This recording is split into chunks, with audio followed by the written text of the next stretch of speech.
అయిన యేసుదే. ఆయన ఒక్కడు మాత్రమే మృతులను సజీవులుగా చేయగలవాడు.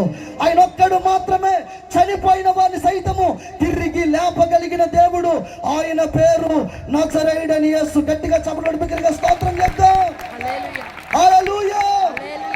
ఈ పూట నిన్ను బ్రతికించింది, నీకు జీవాన్ని పోసింది, ఈ విధంగా నిలబెట్టింది సాక్షాత్తు ప్రభు అయిన యేసుక్రీస్తు. కాబట్టి ఇక నుండి మొదలుకొని నీ బ్రతుకు యేసు కోసమే. దేవునికి మహిమ కలుగును గాక.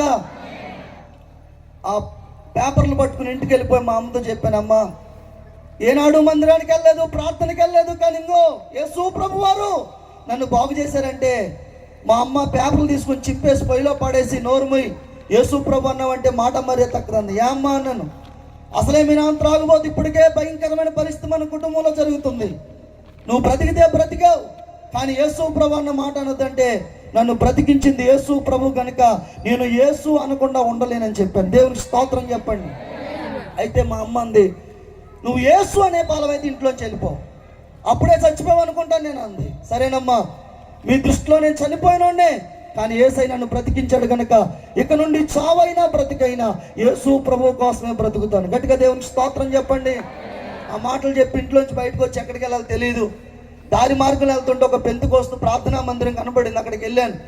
అక్కడ సమాధానం గారని ఒక అయ్యగారు సేవ చేస్తాను. ఆయన దగ్గరికి వెళ్ళి, అయ్యా ఇది నా పరిస్థితి అంటే ఆయనను చేర్చుకొని దాదాపు సంవత్సరం పాటు ఆయన ఎక్కడికి వెళ్తే అక్కడ తీసుకెళ్ళి మొదట నా సాక్ష్యం చెప్పించి ఆ తర్వాత ఆయన వాక్యం చెప్పేవారు. ఆ రీతిగా మా చుట్టుపక్కల చాలా ప్రాంతాలు ఈ సాక్ష్యాన్ని విన్న చాలా మంది ప్రజలు ఏది సత్యమో ఏదో సత్యమో, ఏది నిజమో ఏదో అబద్ధమో గ్రహించి యేసే దేవుడని అనేక మంది వెంబడించడం ప్రారంభించారు. గట్టిగా దేవునికి స్తోత్రం చెప్తామండి. హల్లెలూయా.